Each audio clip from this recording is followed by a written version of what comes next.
Welcome to another edition of the Manteca Magazine. My name is Sid Reams, and I'm going to be your host today for a very special interview we're going to have with a man today in Manteca. First of all, I'm going to take you back to December 7th, 1941 at Pearl Harbor, Hawaii. That was the day, remember, when Japanese bombed the American fleet over there, and well, there was 2,403 people that died that day and 19,000 that lived.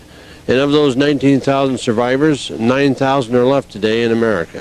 One of which lives right here in Manteca, and we're going to get to meet him right now. His name is Adolph Kuhn. Hi, Adolph. How are you? Fine.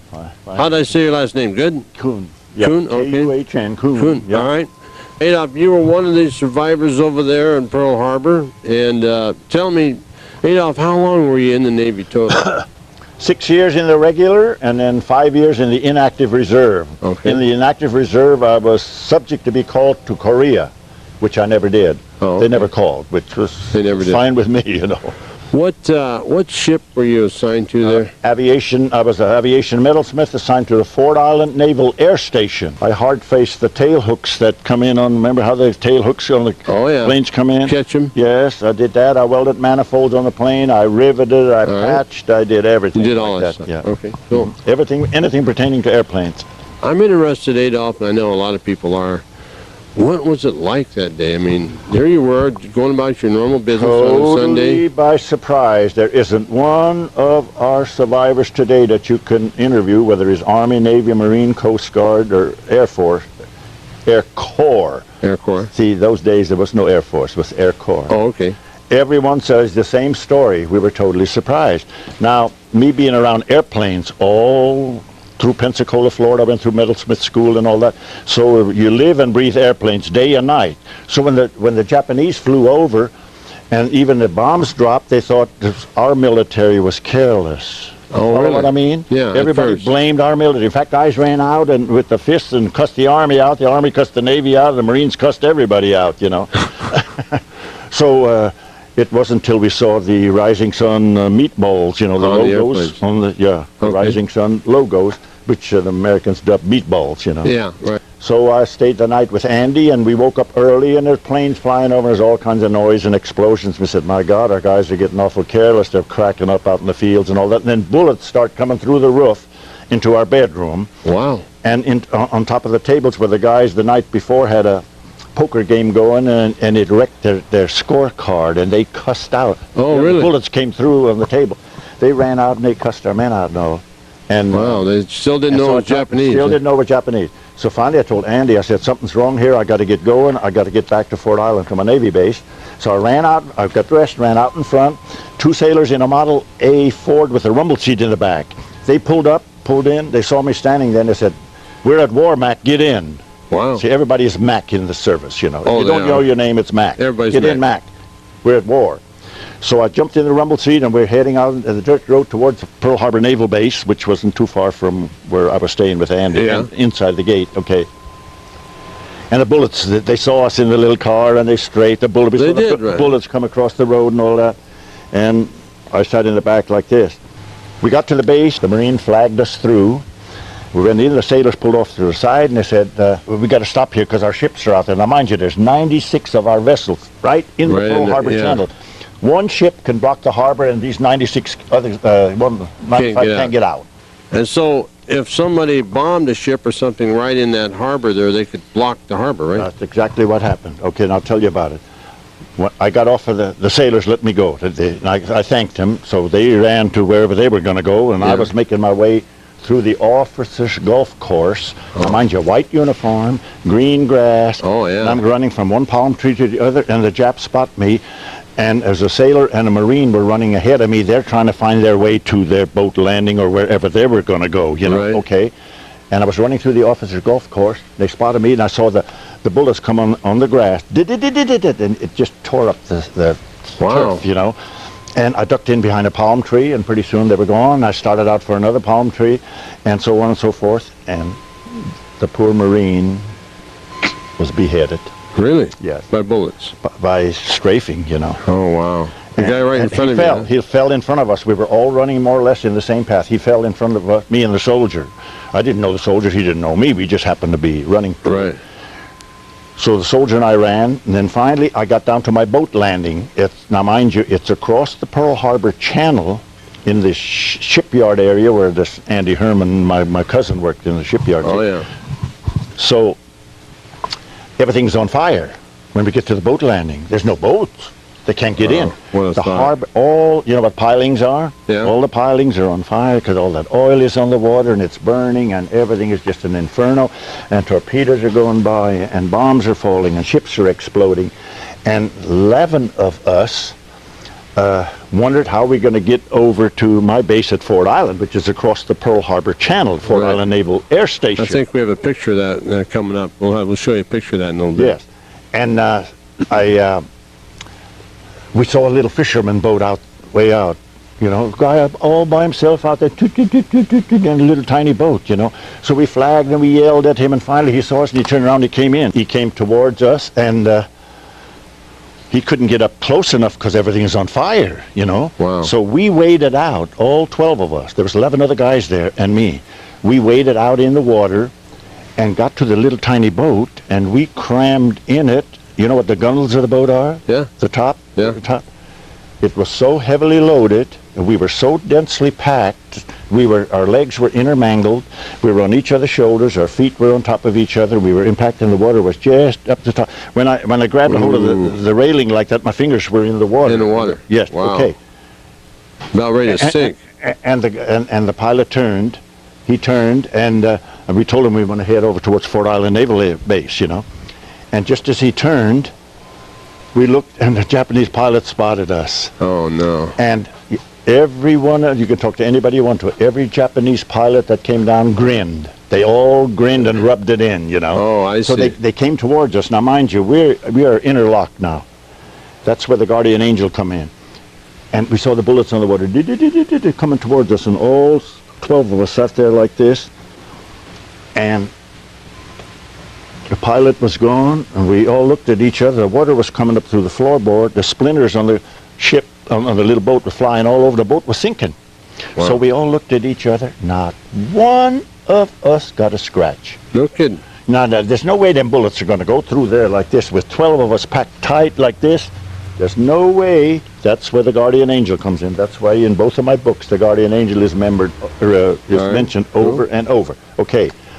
So we all looked at each other, and we wished each other good luck, and over the side all of us went. Down in the water. Now, the water is on fire. Mm. And it's fire everywhere. So I'm dog paddling, and the thing that saved me the most was hanging on to the dismembered sailors and Marines. That were floating? Floating on the arms and legs and torsos, and all them sailors' white hats on top of the water floating around with their black name stenciled on the back. The hundreds of them sailors' hats floating on. All over the place. Oh, with the Henderson, Johnson, Brown, Smith, and all over the water. Wow. That sticks in your mind. You still got that in your memory, right? Mind forever. Okay. All right. Wow. And I finally made it to a boat ramp. We had a launching ramp on Ford Island Base where we launched the seaplanes, and that ramp extended far out into the Pearl Harbor Channel, but I didn't know how far, but I found it that day, and then I started crawling up on it and crawled out on the other side, and just as I got out on the other side and stood up and all that picture in the National Geographic magazine, that tall sailor standing there, that's when the photographer took that picture. Well, this is the National Geographic book you're talking about right here. This was December 1991, which is the 50th anniversary edition, right? Right. And as I open it up, I see right here, if you'll hold that, Pearl Harbor, the picture.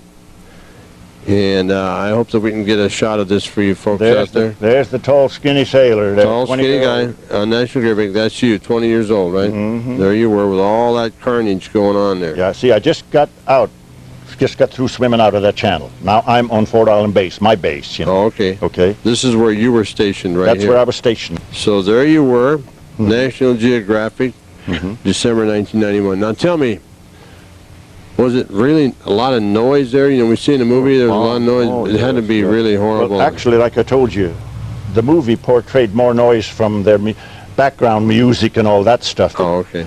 It was overly done. I mean, way out of proportion. Right. But naturally, when you see ships explode, while I was in that harbor swimming, torpedoes passed me.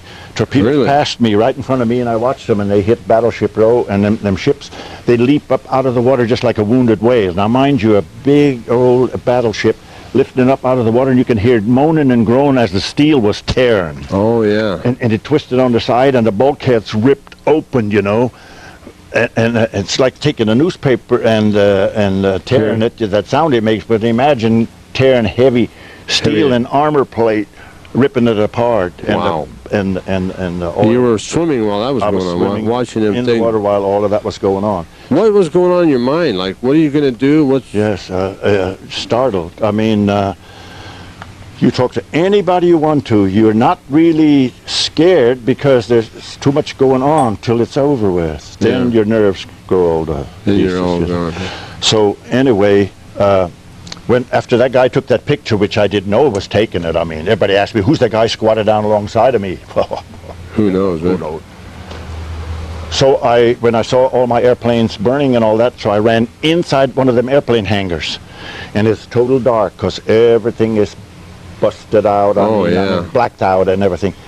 And I crawled under a welding table and I lay flat on my belly to get my breath. And I'm thanking God and I'm thanking my guardian angel that I made it this far. Now I'm laying underneath that welding table and I thought I was safe. A heavy steel table, and all of a sudden a bomb came through the steel roof. Wow. And I'm lying on my belly and I'm looking forward, and about 50-some feet ahead of me, that bomb came through, tore all the purlins out and all the rafters, and all the steel is all twisted. And it comes down and it lands at an angle, about, like I said, 50-some feet from, and it wavered. It never fell over. And it wavered and it spewed up noxious fumes. Oh, the fumes. Just then some sailor from the far end of the building yelled, "Let's get the hell out of here before she blows," you know. That's the only voice I heard in the building. I didn't know, I thought I was all alone. So I slowly backed up, inched my way back out, and that bomb spewed. It was a chemical bomb. And I got outside and get the story ahead a little bit. The next day they put 6 or 8 guys on a cleanup detail to clean that bomb off. Oh, yeah. And all of them went to the hospital. They all looked like they had leprosy because the chemicals in that bomb, when they got in touch with their skin, it ate them all off. They had them all sitting in the bathing trunks in our dispensary out in the sun area, like you and I are sitting here right now, just like that, all covered with white paste all over their whole bodies and all that, to dry up these sores. You know, 2 of them died from that bunch, and so I never saw any more of the others. But it didn't get you? No, I didn't touch the bomb. But you saw the bomb sticking there when it fell out of the Japanese airplane. And it was spewing, but see, and then the fumes were so obnoxious. Is this amazing or what? I hope you're enjoying this. This was what it was like to be there. So anyway, I inched out and went back outside. There's a little door cut inside the big hangar doors that you crank open, you know, they're running on railroad tracks, like, see. So I went out the small door, and just as I get outside now, and the planes that I'm standing there on this picture, you know, the gas tanks are already blowing up, some of the tires are on fire, the ammo belts are going off in the cockpits, you know. Here I'm a Kansas farm boy, see, I drove tractor for 9 years in Kansas. So there's a Minneapolis Moline tractor sitting there, a little orange tractor. So I immediately jumped on that tractor. It had the key in it. You know, you always leave the key in there so we can use them. And I yelled for some of the sailors, find a sling or a cable, you know. And some sailor ran in, and he came out with about an 8-foot cable, had 2 big loops, one on each end. And I backed the tractor up to one of the planes, and he came and he hooked the cable on it. And I'm heading to what we call our Navy boneyard, you know, scrap yard. Oh, yeah. Navy called it a boneyard, where all the wrecked planes are. So I'm there in my oil-soaked uniform, guardian angel with me, going lickety-split down that long runway, not another soul, not another plane, not another human being, any place. And I'm going, and just as wide open with that tractor, and all of a sudden, a Japanese pilot spotted me again. Wow. And I saw his bomb bay doors open up. And he was coming right straight at me, and I said to myself, out aloud, Adolph, this is it. I mean, there's no way now I'm going to escape this bomb. Yeah, really. And he was aiming it at my tractor, because orange tractor, and of course my uniform is far from white by now with all that oil that I'm soaked in. My hair is all matted. I always think of this Exxon Valdez people and all these, you know. Oh, yeah. There's animals seen in that that. oil, all that. You were like that, huh? I was all like that. So anyway, so I stepped on the brake, and I'm sitting on the tractor. The bomb bay doors open, and I saw the bomb coming towards me like this on the concrete. And all I did is said, God, I just can't get out of this. And I heard the big explosion, and I peeked out underneath my armpit. It penetrated 12 feet deep, and there's 1.5 feet of concrete with a heavy reinforcing steel in it. And they threw chunks the size of Volkswagens on top of other buildings and airplanes. But Wow. my guardian angel, you know what fell on me? Little gravel, little tiny pebbles, you know. All the others got squashed. Now, see? Wow. People who don't believe in guardian angels, okay? Yeah, okay. So well, the pilot was gone. So I turned the tractor around, and I look back, and the tires are exploding, and the ammo belts are going off. The 30 caliber ammo belts are going off in the cockpit. that was the one you were The dragging. ones that I was pulling. And it's not the bullets that you have to worry about. It's the shell casings, because they're lighter. Oh, I see. When a okay. shell explodes, the shell casing is lighter. So bing, bing, bing. They flew, and they hit the tractor fenders, and they hit all over. And I'm sitting there again like that. And I pulled the hitch pin and turned around, and I started heading back to my base again, you know. Right. And just as I made the U-turn, that plane blew to 1,000,000 pieces. Now, see, the Wow. guardian angel didn't let it blow up while I was Yeah. right there hooked to it. They waited till I got out of the way. Phooey. But I saw all the debris flying past me from it, you see. I can see why Adolph definitely believes in guardian angels. All right. Yes. So stay tuned for more of this saga as we talk with Adolph Kuhn, a survivor from Pearl Harbor. Okay, now the airplane, you're dragging it away, then you unhooked from it, and now you headed back for where? Where'd you go? Back to the airplane hangars where I came from. Okay. So I'm driving back to airplane hangar, and I parked the tractor, and of course strafing and everything is exploding all the time. It never stopped. I mean, everywhere you look is strafing and sailors getting killed and Marines Wow. and civilians and all that. And I stopped the tractor, and I ran to another airplane hangar that had a big concrete archway at the entrance, and I figured if I stand underneath that, it would take quite a bit to crush that down. So just as I got there and I stood up straight in that archway, and I thank God to catch my breath, some Navy ensign on a megaphone come, now hear this, now hear this. We need volunteers to go aboard ships in the harbor to rescue sailors and Marines. Wow. All they had to say was that because the Arizona was anchored the closest to my barracks. So I didn't ask any questions. I just start running for the Arizona. Okay? When I got there, of course, you saw the pictures of it. Yeah, let me just show them. We do have pictures here. We're going to show this book. This is a book called Hawaii at War, Pictures, Stories. He got it back in 1942. It's a $1 book back in those days. It's priceless now. And I'm going to show you this book. First of all, let me just show it to them, okay, Ada? Sure. Here is the cover of the book, War, Oahu bombed by Japanese planes. Hopefully you can see that. And he actually has the actual paper right here. This was the newspaper that he got. This is that newspaper right there. And there we were all of a sudden, December 7th, Sunday morning, bombed by Japanese. We're at war. Adolph, I see a picture right here. Right there. This looks like a Japanese airplane. That's one of the Japanese planes some of our crew shot down. Okay. It landed in the Pearl Harbor Channel where I was swimming.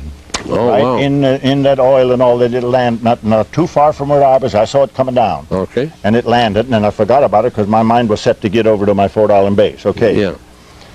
The next morning, we fished that plane out and brought it into my welding shop. Oh, okay. And I took a pair of Wist tin snips and cut off A piece of it. this little piece of metal from it right there, from one of the From that airplane right from there. that airplane right there. Now I'm climbing aboard the Arizona. That's the Arizona, There's right? the picture of the Arizona. That's when I went aboard it, right when it was in that position right there. See, she's lifting, See that? lifting real heavy to the port side, see? All right. Port side, what's that, the right side? No, port, Left. port is left, the starboard is right. All right, see, Okay. not a Navy guy. Yes, okay.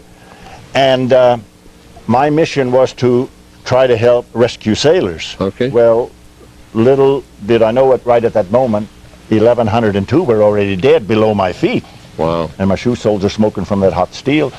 And two of the boys, there's a reason everybody says, Adolph, how come you remember it's 1102? And I said, because the two are the Becker brothers from my La Crosse, Kansas high school. They graduated a year ahead of me. So you knew two of them. They're down inside. Inside. And incidentally, you know who else is down inside? Arizona band members.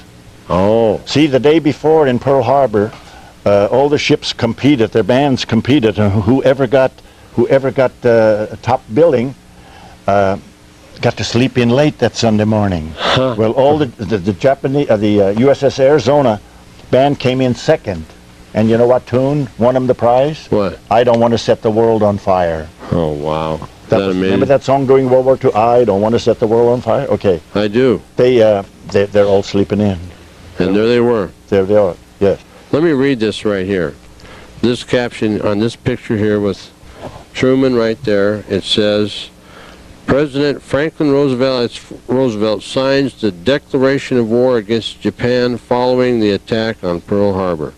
There's a picture of that. And Sunday, December 7th, the battleship USS Arizona lies broken and burning. And there's a picture of that. When Adolph went right on that ship. That's what she looked like when I was on it. All right, so what do you got there? Okay, so first of all, I was supposed to be on there to help rescue sailors. Okay, Yeah. Well, most of them are dead already, let's face it. There's about 3 of them. One of them in particular, he heard me. Uh-huh. And he was leaning up against one of those gun turrets, you know. Of course, the ship is all like this now. He's leaning up against there. Both eyes are burned out. Wow. He's totally charred. I don't know to this day what kept him alive. I mean, he's just totally burnt. You couldn't tell if it was my own brother. You couldn't. I mean, he's so badly burnt. The blisters the size of tennis balls all over his body and his arm. And he heard me, and I walked up close to him, and he reached his hand out towards me. He couldn't. He uttered something, you know, and he reached his hand out, and I grabbed it, and all the meat came off. And so I did like this, and I said, that poor soul ain't gonna make it. And pretty soon he leaned over like that, and he was gone. And another guy, I walked by it, and he was the same thing. As soon as I walked by, I said something. He didn't even stir, and pretty soon I noticed he slumped over. So there was 3 of them there. So my rescue mission was totally in vain. I mean, I couldn't help anybody. They were all already gone. St. Peter already had them called. Okay? Yeah. So in midst of all this confusion, I'm just about ready to get off of the ship now because I can't do no more there. Right.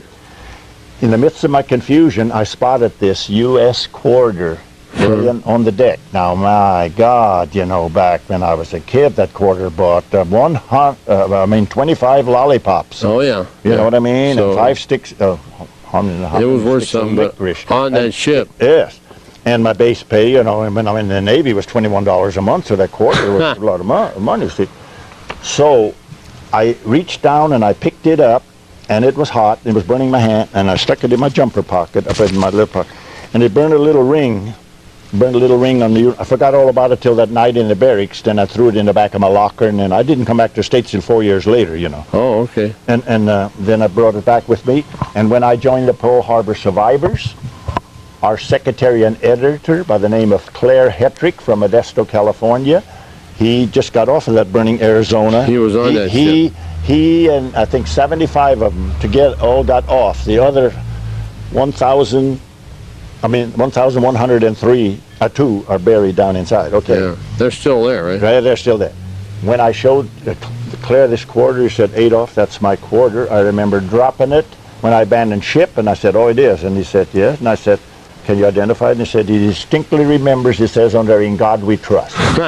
Kim feel good. You know what I've been doing all these years now? What? In fact, I've already got another penny. I give him a penny interest for the use of his quarter. Every December the 7th, I present him with a card with a brand new shiny penny on it, and he's already got 59 of them now. See? So I'm going to give him one. I already got it in there, 2001 penny. Already got it on a little card, so he's going to... You do that for him every year. Adolph, the interest is due pretty soon on my quarter. Yeah. So you stay with us. We've got more coming your way from Adolph Kuhn, the Pearl Harbor survivor who lives right here in Manteca. He's been here for a long time, and he's telling us quite a story. All right? Stay with us. Japan, we were attacked with a sneak attack, and here's just some pictures of some of the ships. I'm sitting here with Adolph Kuhn, a survivor of all this. He has it in his memory what happened, and and it's pretty graphic, and it's very interesting today. As he recalls it, it was over 50 years ago that this happened.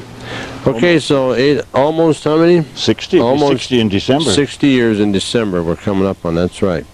Now, tell me, we've got, you've just left the Arizona, and what happened next? Okay, as soon as I stepped off of the Arizona, that's where the sky was filled with thousands and thousands of leaflets. They dropped leaflets all over, and I'm running. I got my feet on Fort Island Naval Base, and I'm on my way to my barracks and the mess hall and all that. Yeah. And the leaflets are just by the thousands. So I grabbed a handful of them and shoved them in my pocket and didn't even look at them till that night. But they read, "You damned, go to the devil." One of them said, "Wake up, blind fools." And the other one said, "Listen to the voice of doom." Wow. Those were the three leaflets were all over The Japanese dropped them. Right. I send a bunch of them to my mother in Kansas with the other artifacts that I had to put in the trunk, the safe, and my young nieces and so got in it before I came back. I didn't come back to the States till 1944. Oh, okay. And when I came back to the States, all this stuff was gone. Oh, that's too bad. Yeah, well, that happened. So anyway, I stuffed the leaflets in my pocket. I ran to my barracks. Just as I got in front of the barracks, another ensign with a megaphone said, "We need volunteers to break all the plate glass windows on the Fort Island base."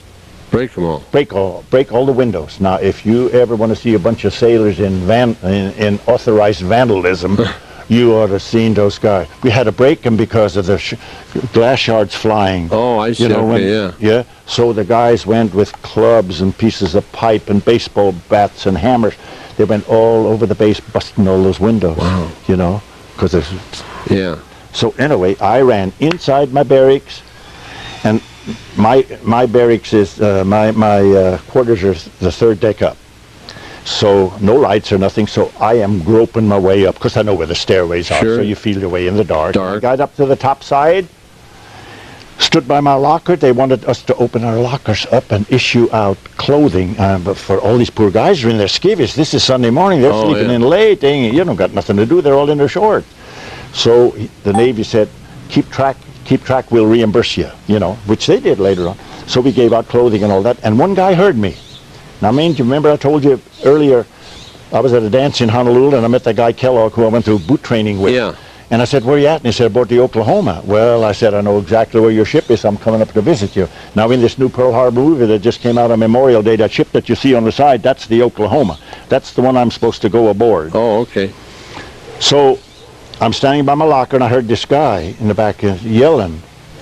And he said, "Adolph, is that you?" And I said, "Yeah, who wants to know?" And he said, "Kellogg." Now, mind you, that's the guy that we were at the dance. At the dance before, right. Okay.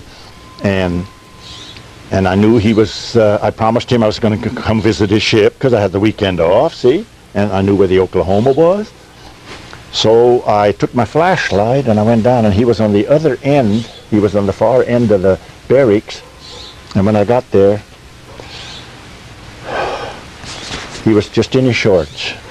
Both of his shoulders, both of his hips were the bones were sticking out. Oh, man. He was forced through a porthole. There was a portly chief aboard that forced as many skinny sailors he could, poked them through like firewood, He said there's no use for all of us to die, and Kellogg was one of them. But it scraped his hips and bones, and he bled profusely. He sat there in the bunk, and I reached over and I grabbed pillowcases and sheets from guys' bunks, and we wrapped him all up. He kept his composure real good. Huh. I mean, considering that poor guy is bleeding to death. Really? And we talked. I said, "I told you I'm going to come and visit you today," and all that stuff. Still had time for a little humor, see.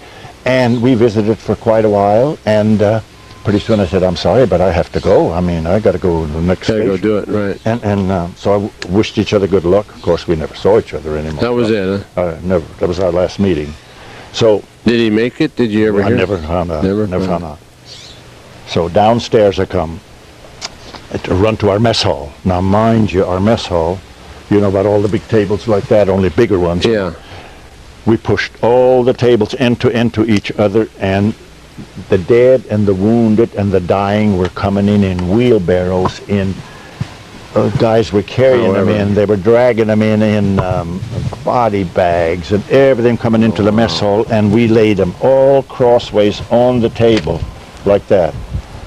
Far as you could see from one end of the building, the wounded and the dying, and some of the buddies stood by crying out loud. Sure. While they see their comrades dead, you know. Horrible. So we did all of that, and when we were through with all of this, couldn't do anymore, I ran outside. Now mind you, shrapnel is still flying all over, the planes are exploding, our hangars are exploding, our water tanks are blowing up, everything.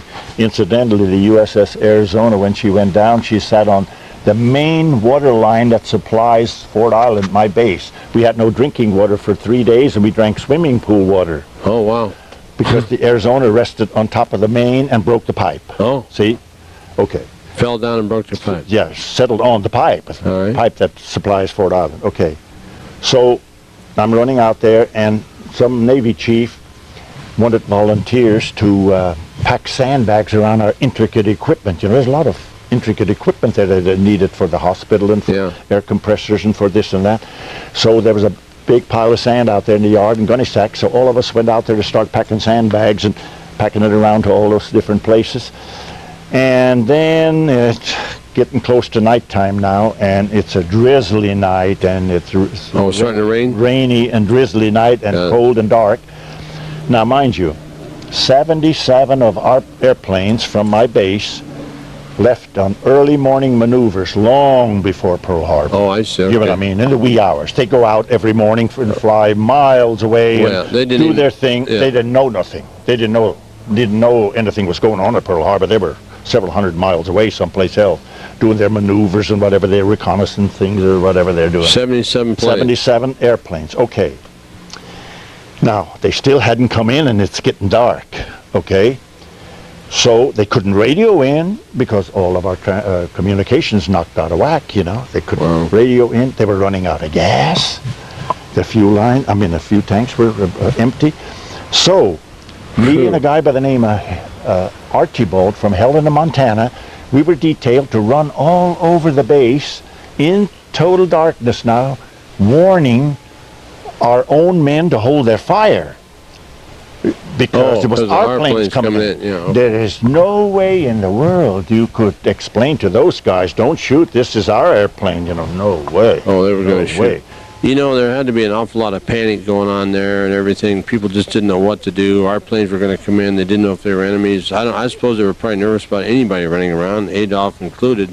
And so let's find out, what was it like when you were going around doing that? Okay, Archibald and I, it was total darkness now. We had our speeches pretty well rehearsed. Hold your fire, our own planes are trying to land, you know. Now, mind you, these guys are all trigger happy, you know what I mean? They got sailors and Marines, they got the finger on the trigger and they're cocked back, and the bayonets, they had the bayonets on, and in total darkness.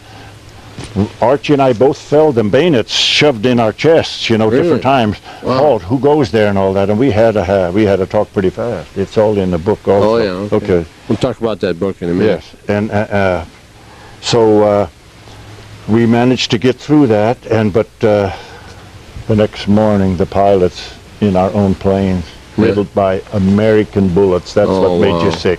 All those poor guys, they didn't know Pearl Harbor was going on. You know, they were gone all day long, and they're coming in. Some of them were cracking up before they got there because their gas tanks are running out. You know, fuel, and they couldn't, like I say, couldn't radio in or anything because all the communications is kaput. So. Poor guys. What a day. Strapped in, we fished them out next morning. They're strapped in the cockpit like that. Oh, pellet with our bullets. Wow. Not Japanese. One of those stories, you know, you don't hear about much. One of those stories that goes with war, you know. Right, that's right. So anyway. War creates strange things and behavior in people. So when Archie and I Archie went back to the airplane hangar, and he had a shop log book.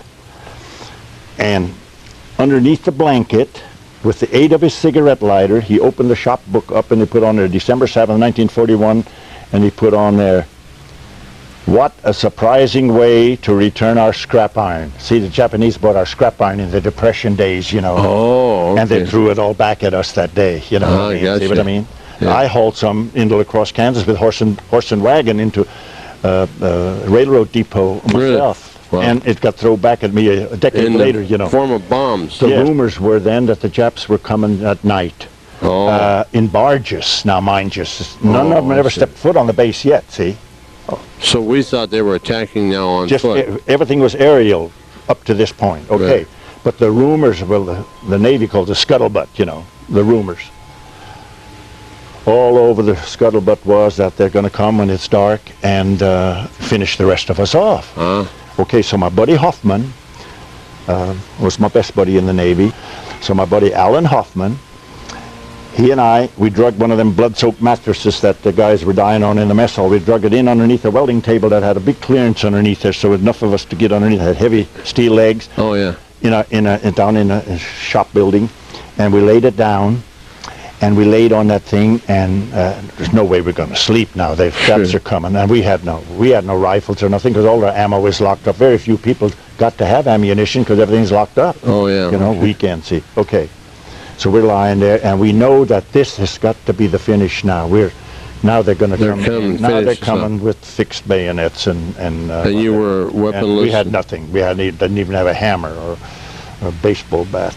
So we're lying flat on the underneath the table, whispering to each other. And every creak of that metal building in the wind, twisting and all that, we already said to ourselves, they're already here, you know. And all of a sudden, I looked over on the far wall. Now, this is the building that I work in daytime, but I've never been in that building at night. Oh, yeah. Over on the far wall, thousands of eyes are looking at us. Oh. Little tiny eyes. And the more you look at them, the bigger they get. And I nudged Hoffmann. I said, they're already in the building. We whispered to each other, they're already in the building.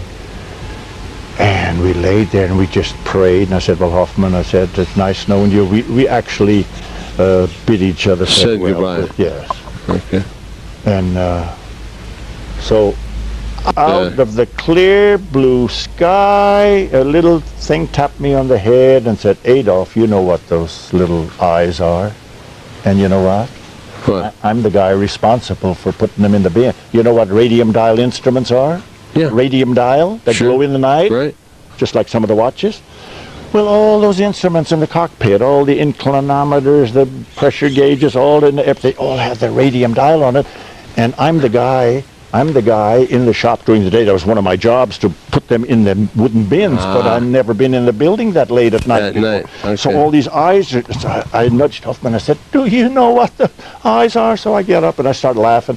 I walked over to the bin. I got a few of them and brought them over here, and we both laughed. And we actually fell asleep for 15 minutes. I mean, we were so relieved that this was a big hoax, you see. Yeah. And we all fell asleep. Both fell asleep and woke up early the next morning. Did the Japanese ever come? No. They never did? No. Never did set foot? They never set a foot. Right, it was all aerial? All aerial. One of them that cracked up on that plane there like that, we gave him military honors. Really? Aerial. Some of the guys resented it. They didn't like that. Sure. Some of them said, what if one of our American pilots had cracked up in the Tokyo Bay? Would we got honors like that? And I said, no way we would have got honors, but that was our duty, you know, to give him proper burial. Okay, that was the only one, and he was reprimanded. He was reprimanded by his own Japanese people because he didn't commit hara-kiri rather than be captured. One of them was captured. Oh, I see. And they reprimanded him. Did you ever meet any of them afterwards at any meetings? But some of our guys have now. Yeah. Some of our guys in my outfit right now are great pals with the ones who dropped the bombs on us. Right, I've seen that. So there's no animosity there. Gotcha. We don't have any animosity. Did you ever hear why they took on America, such a big giant? What did you guys hear? Why did they do that? They were after all their natural resources, like they were in all those other islands of Singapore and oh God, you can name a whole bunch of them. And for years, clear back in the 1930s, they were already ravaging all these other countries, you know, for oil and rubber and tin and what have you. They needed that to keep the war going. They needed the resources, you see. They actually thought they could take America. One Japanese admiral said, you are waking a sleeping giant when you wake America. No You've kidding. heard that phrase before. Yes, I have. So anyway, this is the end of the... what happened? Daylight comes now. All right. Now we're ready for a cleanup detail the next day.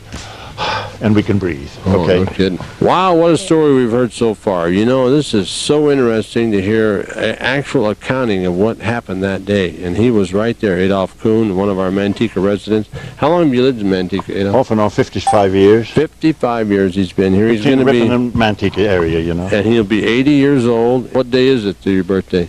On the Wednesday, on the 5th of September. Wednesday, the 5th of September. Okay.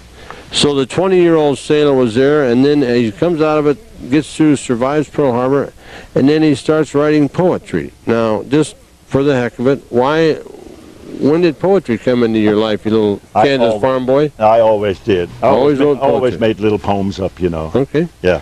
And So I put the Pearl Harbor story, this book has about 50 pages, I put the Pearl Harbor story in poetry. Oh, in poetry. In this is all poetry. All right, so that's Okay. a whole book of poetry, and he's going to read us a poem that he wrote here in just a moment. This is another book that he written. This one is called Pearl Pearl Harbor Harbor Remembered by Adolph Kuhn. Chapter Now, this 10 is Survivor.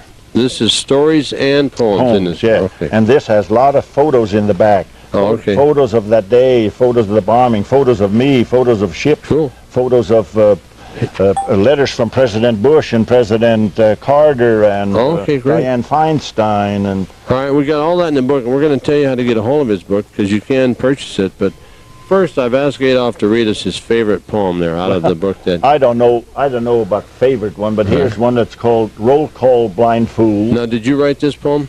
I wrote all of them. All right, let's Everything hear it. in here is Right from Adolph, he wrote this. says 96 ships anchored at Pearl on the day of infamy morning. December the 7th changed our world as the rising sun came storming.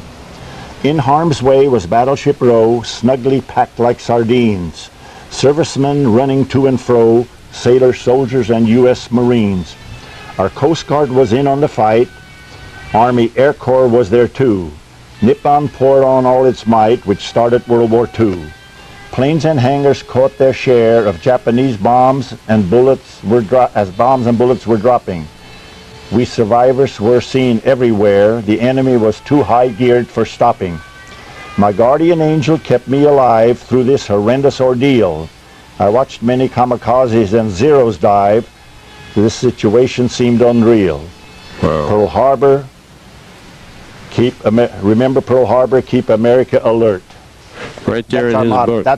That's our logo. Oh, that's your logo for That's this our book. main logo. Remember Pearl Harbor, keep America alert. Yeah. All right, so we don't ever want to forget what happened. There's the guy, Claire Hetrick, who claims that quarter belongs to him, you know. Oh, he does. Yeah, All right. He's on the book. He's on the both. Tell us, Adolph, now, how do they get a hold of you to want to buy one of these books? How much are they and how do they get a hold This of one is $8.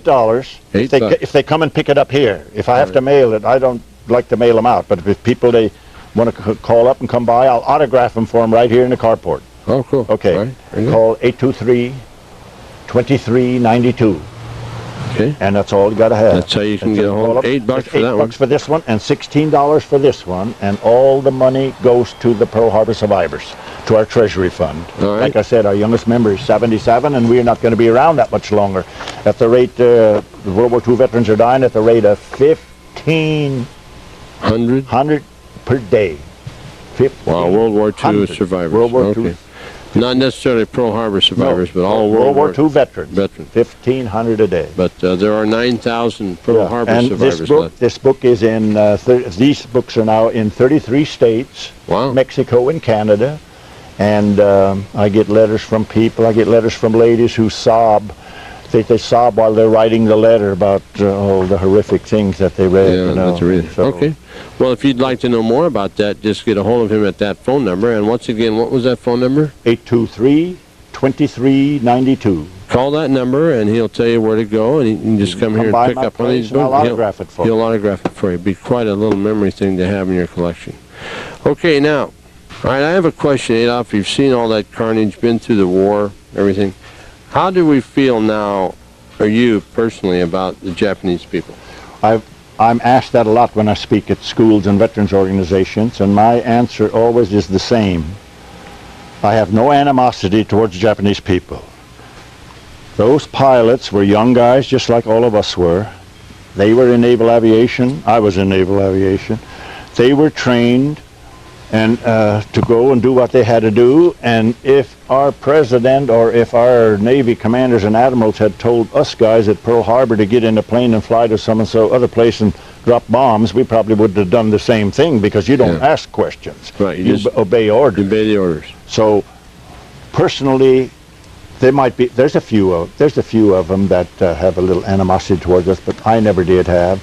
I'm in good relations. In fact, some of our survivors from our Chapter 10 are close friends with the same guys who dropped the bombs on them, and they get together and they go out to dinners and they do all things and they reminisce and they... I've seen stories about that. Yeah, that's the absolute truth. We have some in our chapter like that, and I imagine there's some all over. When I think they made one mistake when we said there's 9,000 survivors still alive. At present, there's only 7,000 alive. 7,000. 7,000 alive. Okay. All right. Now, you know, on a real personal note here, Adolph, you were 20 years old when all this happened. Has it? I'm just assuming it has made a major impact on your life. Yes, absolutely. You know, there isn't one day ever went by that I haven't thanked the guardian angel. And I'm a diary keeper. You didn't know that, huh? I've been keeping diaries for 64 years and never missed one entry. Every night before I go to bed, and I like, tonight you guys will be in my diary, you know. Sid Reams and what's your first name? Diane Reams. Diane? Diane. R-E-A-M-S, huh? Never missed in 64 years, not one time. Day.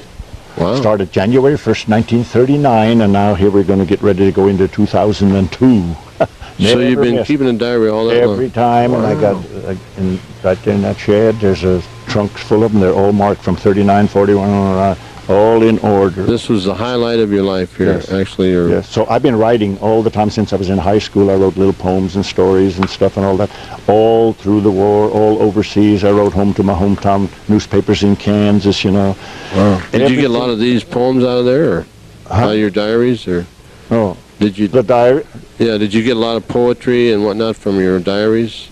No, you just wrote them all. The diaries don't have poetry. Oh, they don't? No, it's just the things that happen during the day. There's only a few lines that you got to write on them things, so you don't have much to say. You know? Okay. Like today, you know, I did so-and-so, or I bought a new car, or I got married now, like October the 24th. Now we'll be married 57 years. Wow, congratulations. Thank you. 57. 57 years. So that about wraps that part of it up. We've got a couple of things. Adolph Kuhn's traits and talents is he's used to be an embroiderer, and I'm going to show you something that he embroidered. So you hold on right now for more, right here from Adolph Kuhn, so backyard, Pearl Harbor survivor. There's a picture of Adolph when he was 18 years old in boot camp. Where was that at? Great Lakes, Illinois. Great Lakes, Illinois. 1940. 1940, and we turn it over, and here's that talent I was telling you about, where Adolph made a Afghan. It says, remember Pearl Harbor, December 7th, 1941. As I hand him that, let me just show you something here. Here is that Afghan, and it's in original condition, never been through a wash machine, never been used, really. Let's just hold that right there. My mother had that hanging in her house all those years till she passed away, and then... Is that right? Then I got it back in Kansas. There it is. There's that original Afghan he made. It's all, I made it all on a wooden loom. Look at that. That's all hand-tied. Everything is all hand-tied. Now, look at that. Good job. That's still good shape for almost 60 years old. It is, yeah, very good shape. That is definitely a memorial right there. Don't forget Pearl Harbor ever. That's right, or we're in Remember the Alamo. There's some things here we'll never forget, and this is one of them. And so Adolph was there to tell us. We really appreciate your story and sharing with us all your stuff. Well, I'm glad we could make it. I am too. All right. That's it from the backyard of Adolph Kuhn, the Pearl Harbor survivor. We hope you enjoyed our show. You stay tuned next week for another great edition of the Manteca Magazine. I pledge allegiance to the flag of the United States of America and to the republic for which it stands, one nation, under God, indivisible, with liberty and justice for all.